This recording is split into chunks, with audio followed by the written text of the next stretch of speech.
O vinho pela barrica, caso esse vinho venha a ter envelhecimento em madeira, pode ser utilizado barrica de pequeno tamanho ou barricas de grande tamanho. A diferença que isso vai ter no vinho é a quantidade de vinho em relação à madeira. Então a proporção de vinho com a madeira vai fazer com que essa madeira apareça um pouco mais, caso o barril seja menor, ou que a madeira apareça um pouco menos, caso a barrica seja maior. Isso que a gente quer encontrar na taça de vinho, quando a gente abrir a garrafa e for beber o vinho, que a madeira seja um pequeno componente do vinho. Não tenha lá um grande destaque na hora da degustação, principalmente na parte olfativa, que a gente vai fazer a degustação e sentir todo o aroma, toda a riqueza e toda a complexidade aromática que o vinho tem. O que a gente quer extrair do vinho a cada vez que a gente vai beber é cada vez mais fruta, cada vez mais pureza do vinho. A madeira, às vezes, pode encobrir um pouco essa delicadeza que o vinho deveria nos mostrar e acaba ficando um vinho um pouco enjoativo.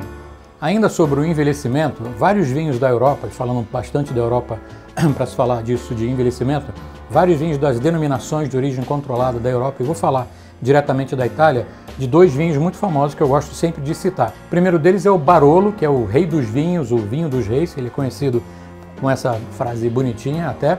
É um vinho que precisa envelhecer pelo menos 2 anos em barrica e ainda mais 2 anos em garrafa antes dele chegar no mercado.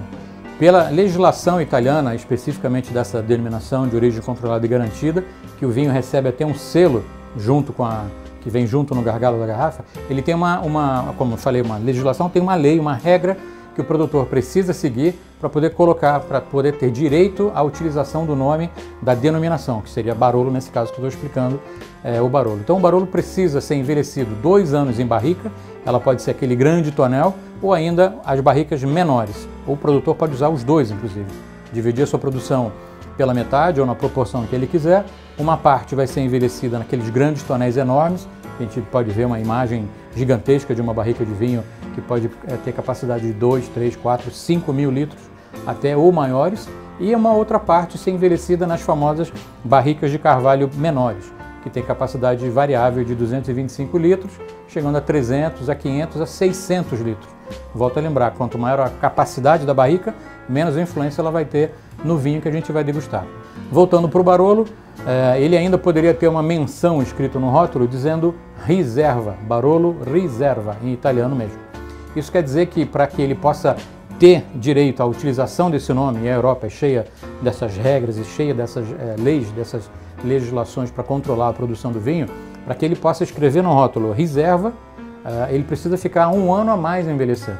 Nesse caso, ficaria 1 ano a mais em garrafa, já engarrafado, pronto, esperando chegar a época correta para poder receber o rótulo, a cápsula e tudo mais, e toda a embalagem, completar todo o packaging da garrafa, para ela poder ficar pronta e chegar no mercado. A maioria dos vinhos modernos, que a gente pode dizer, os vinhos de hoje em dia, eles têm uma pequena passagem por madeira para preservar aquilo que eu estava falando logo no início, que é para preservar a intensidade frutada, a riqueza de fruta que o vinho vai nos mostrar durante o momento da degustação. Então vários podem ser as maneiras onde o produtor vai envelhecer seu vinho, a madeira, a barrica, o grande tonel gigante, o aço inox, e na maioria das vezes o vinho que vai aí para o aço inox é aquele vinho que vai chegar no mercado já quase pronto para ser bebido. Eu, por exemplo, já bebi esse, a gente está agora no comecinho de 2019, e agora no finalzinho do ano passado eu já bebi um vinho da safra 2018. Quer dizer, o vinho já foi produzido, já foi elaborado e está terminado, pronto para ser consumido, e eu bebi no mesmo ano de produção. Ou seja, um vinho que praticamente não teve envelhecimento, acabou de ficar pronto, e quando a gente abre a garrafa, e com aquela tampinha chamada screw cap, que eu gosto bastante, é um vinho muito puro, muito intenso de aroma. Isso que é grande prazer que a gente vai ter durante o momento da degustação. Uma grande dúvida que muita gente tem, os clientes têm na verdade, é o quanto tempo ou como deveria guardar essa garrafa de vinho em casa. Eu falo que a primeira coisa que deveria se fazer é colocar a garrafa na posição horizontal, colocar a garrafa deitada. Assim o vinho vai ficar em contato com a rolha e a rolha vai ficar bastante molhada, bastante umedecida, e vai vedar perfeitamente bem a garrafa, evitando, obviamente, que o vinho saia, mas também que entre oxigênio.